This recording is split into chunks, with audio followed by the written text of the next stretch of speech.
ओम गंगणपते नमः। ओम गंगणपते नमः। ओम गंगणपते नमः। ओम श्री परमात्मने नमः। श्रीमद् भगवत गीता के 5वें अध्याय का महात्म्य। श्री भगवान कहते हैं, देवी, अब सब लोगों द्वारा सम्मानित 5वें अध्याय का महात्म्य संक्षेप से बतलाता हूँ। सावधान होकर सुनो। मध्य देश में पुरुकुत्सपुर नामक एक नगर है। उसमें पिंगल नामक एक ब्राह्मण रहता था। वह वेद पाठी ब्राह्मणों के विख्यात वंश में जो सर्वथा निष्कलंक था उत्पन्न हुआ था, किंतु अपने कुल के लिए उचित वेद शास्त्रों के स्वाध्याय को छोड़कर ढोल आदि बजाते हुए उसने नाच गान में मन लगाया।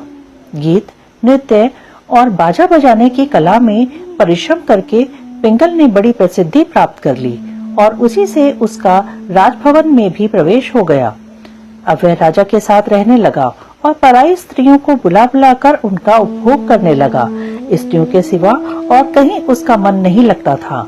धीरे धीरे अभिमान बढ़ जाने से उच्छृंखल होकर वह एकांत में राजा से दूसरों के दोष बतलाने लगा। पिंगल की एक स्त्री थी जिसका नाम था अरुणा। वह नीच कुल में उत्पन्न हुई थी और कामी पुरुषों के साथ विहार करने की इच्छा से सदा उन्हीं की खोज में घूमा करती थी। उसने पति को अपने मार्ग का कंटक समझकर एक दिन आधी रात में घर के भीतर ही उसका सिर काटकर मार डाला और उसकी लाश को जमीन में गाड़ दिया। इस प्रकार प्राणों से वियुक्त होने पर वह यमलोक में पहुंचा और भीषण नरकों का उपभोग करके निर्जन वन में गित हुआ। अरुणा भी भगंतर रोग से अपने सुंदर शरीर को त्याग कर घोर नरक भोगने के पश्चात उसी वन में शुकी हुई। एक दिन वह दाना चुगने की इच्छा से इधर उधर फुदक रही थी। इतने में ही उस गिद्ध ने पूर्व जन्म के वैर का स्मरण करके उसे अपने तीखे नखों से फाड़ डाला। शुकी घायल होकर पानी से भरी हुई मनुष्य की खोपड़ी में गिरी। गिद्ध पुनः उसकी ओर झपटा। इतने में ही जाल फैलाने वाले बहेलियों ने उसे भी बाणों का निशाना बनाया। उसकी पूर्व जन्म की पत्नी शुकी उस खोपड़ी के जल में डूबकर प्राण त्याग चुकी थी। फिर वह क्रूर पक्षी भी उसी में गिरकर डूब गया। तब यमराज के दूत उन दोनों को यमराज के लोक में ले गए। वहाँ अपने पूर्वकृत पाप कर्म को याद करके दोनों ही भयभीत हो रहे थे। तदंतर यमराज ने जब उनके घृणित कर्मों पर दृष्टिपात किया तब उन्हें मालूम हुआ कि मृत्यु के समय अकस्मात खोपड़ी के जल में स्नान करने से इन दोनों का पाप नष्ट हो चुका है। तब उन्होंने उन दोनों को मनवांछित लोक में जाने की आज्ञा दी। यह सुनकर अपने पाप को याद करते हुए वे दोनों बड़े विस्मय में पड़े और पास जाकर धर्मराज के चरणों में प्रणाम करके पूछने लगे, भगवान, हम दोनों ने पूर्व जन्म में अत्यंत घृणित पाप का संचय किया है, फिर हमें मनवांछित लोकों में भेजने का क्या कारण है, बताइए। यमराज ने कहा, गंगा के किनारे वट नामक एक उत्तम ब्रह्म ज्ञानी रहते थे। वे एकांत सेवी, ममता रहित, शांत, विरक्त और किसी से भी द्वेष न रखने वाले थे। प्रतिदिन गीता के 5वें अध्याय का जप करना उनका सदा का नियम था। 5वें अध्याय को श्रवण कर लेने पर महापापी पुरुष भी सनातन ब्रह्म का ज्ञान प्राप्त कर लेता है। उसी पुण्य के प्रभाव से शुद्ध चित होकर उन्होंने अपने शरीर का परित्याग किया था।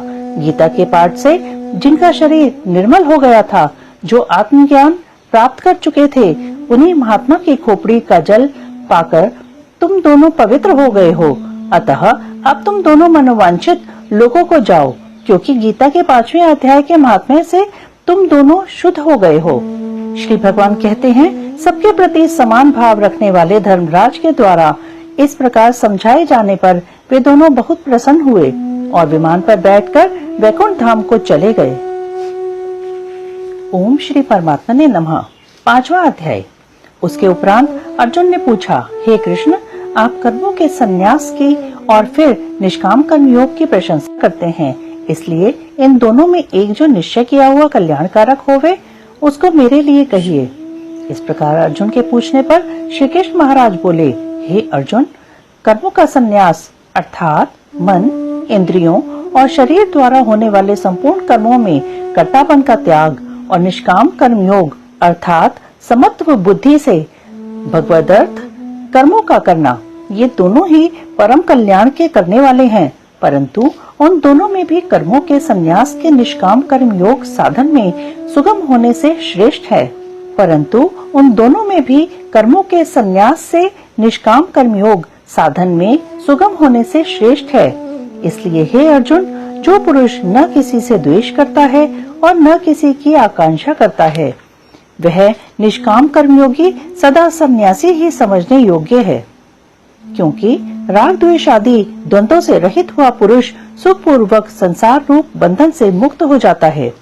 हे अर्जुन, ऊपर कहे हुए संन्यास और निष्काम कर्मयोग को मूर्ख लोग अलग अलग फल वाले कहते हैं, न कि पंडित जन, क्योंकि दोनों में से एक में भी अच्छी प्रकार स्थित हुआ पुरुष दोनों के फल रूप परमात्मा को प्राप्त होता है। ज्ञान योगियों द्वारा जो परम धाम प्राप्त किया जाता है, निष्काम कर्म योगियों द्वारा भी वही प्राप्त किया जाता है। इसलिए जो पुरुष या ज्ञान योग और निष्काम कर्म योग को फल रूप से एक देखता है, वह ही यथार्थ देखता है। परंतु हे अर्जुन, निष्काम कर्म योग के बिना संन्यास अर्थात मन, इंद्रियों और शरीर द्वारा होने वाले संपूर्ण कर्मों में कर्तापन का त्याग प्राप्त होना कठिन है, और भगवत स्वरूप को मनन करने वाला निष्काम कर्मयोगी परब्रह्म परमात्मा को शीघ्र ही प्राप्त हो जाता है। वश में किया हुआ है शरीर जिसके, ऐसा जितेंद्रिय और विशुद्ध अंतःकरण वाला एवं संपूर्ण प्राणियों के आत्मरूप परमात्मा में एक ही भाव हुआ निष्काम कर्मयोगी कर्म करता हुआ भी लिपायमान नहीं होता।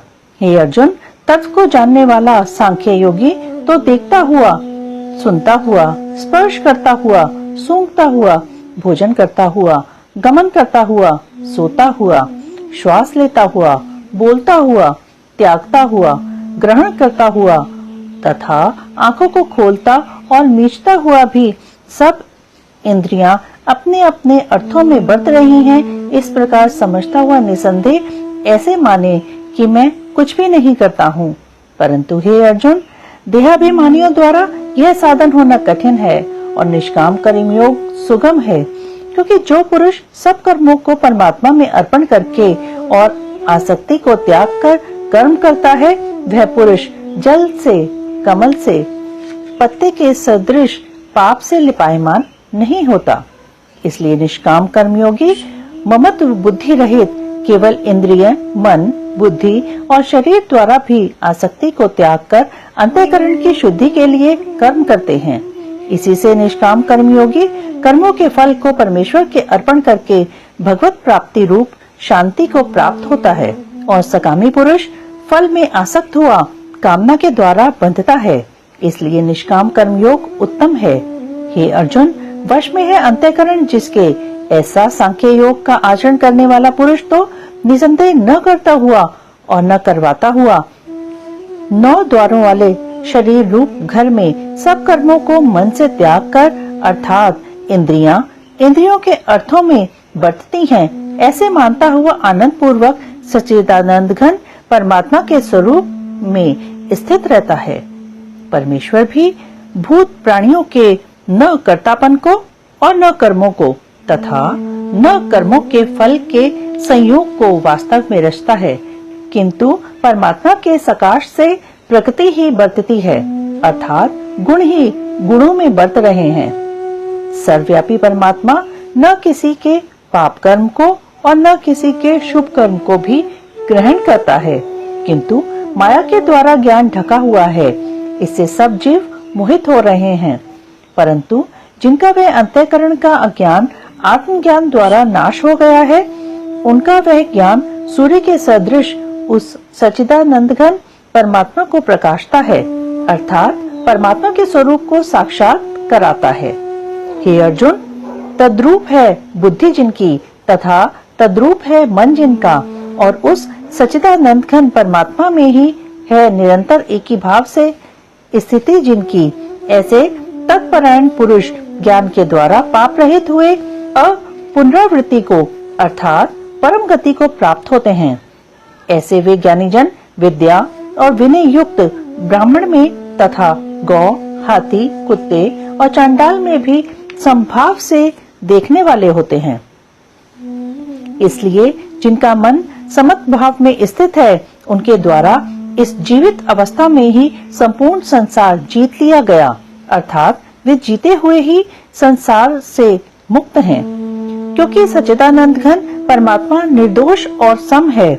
इससे वे सच्चिदानंद घन परमात्मा में ही स्थित हैं। जो पुरुष प्रिय को अर्थात जिसको लोग प्रिय समझते हैं उसको प्राप्त होकर हर्षित नहीं हो, और अप्रिय को अर्थात जिसको लोग अप्रिय समझते हैं उसको प्राप्त होकर उद्वेगवान न हो, ऐसा स्थिर बुद्धि संशय रहित ब्रह्मवेत्ता पुरुष सच्चिदानंद घन पर ब्रह्म परमात्मा में एक ही भाव से नित्य स्थित है। बाहर के विषयों में अर्थात सांसारिक भोगों में आसक्ति रहित अंतःकरण वाला पुरुष अंतःकरण में जो भगवत ध्यान जनित आनंद है उसको प्राप्त होता है, और वह पुरुष सच्चिदानंद घन पर ब्रह्म परमात्मा रूप योग में एक ही भाव से स्थित हुआ अक्षय आनंद को अनुभव करता है। जो यह इंद्रिय तथा विषयों के संयोग से उत्पन्न होने वाले सब भोग हैं, वे यद्यपि विषयी पुरुषों को सुख रूप भासते हैं तो भी निसंदेह दुख के ही हेतु हैं और आदि अंत वाले अर्थात अनित्य हैं। इसलिए हे अर्जुन, बुद्धिमान विवेकी पुरुष उनमें नहीं रमता। जो मनुष्य शरीर के नाश होने से पहले ही काम और क्रोध उत्पन्न हुए वेग को सहन करने में समर्थ है, अर्थात काम क्रोध को जिसने सदा के लिए जीत लिया है वह मनुष्य इस लोक में योगी है और वही सुखी है। जो पुरुष निश्चय करके अंतरात्मा में ही सुख वाला है और आत्मा में ही आराम वाला है तथा जो आत्मा में ही ज्ञान वाला है, ऐसा वह सच्चिदानंद घन पर ब्रह्म परमात्मा के साथ एक ही भाव हुआ सांख्य योगी शांत ब्रह्म को प्राप्त होता है। नाश हो गए हैं सब पाप जिनके तथा ज्ञान करके निवृत्त हो गया है संशय जिनका, और संपूर्ण भूत प्राणियों के हित में है रति जिनकी, एकाग्र हुआ है भगवान के ध्यान में चित्त जिनका, ऐसे ब्रह्मवेत्ता पुरुष शांत पर ब्रह्म को प्राप्त होते हैं। काम क्रोध से रहित जीते हुए चित्त वाले पर ब्रह्म परमात्मा का साक्षात्कार किए हुए ज्ञानी पुरुषों के लिए सब ओर से शांत पर ब्रह्म परमात्मा ही प्राप्त हैं। हे अर्जुन, बाहर के विषय भोगों को न चिंतन करता हुआ बाहर ही त्याग कर और नेत्रों की दृष्टि को भ्रिकुटी के बीच में स्थित करके तथा नासिका में विचरने वाले प्राण और अपान वायु को सम करके जीती हुई है इंद्रियां, मन और बुद्धि, जिसकी ऐसा जो मोक्षपरायण मुनि इच्छा, भय और क्रोध से रहित है वह सदा मुक्त ही है।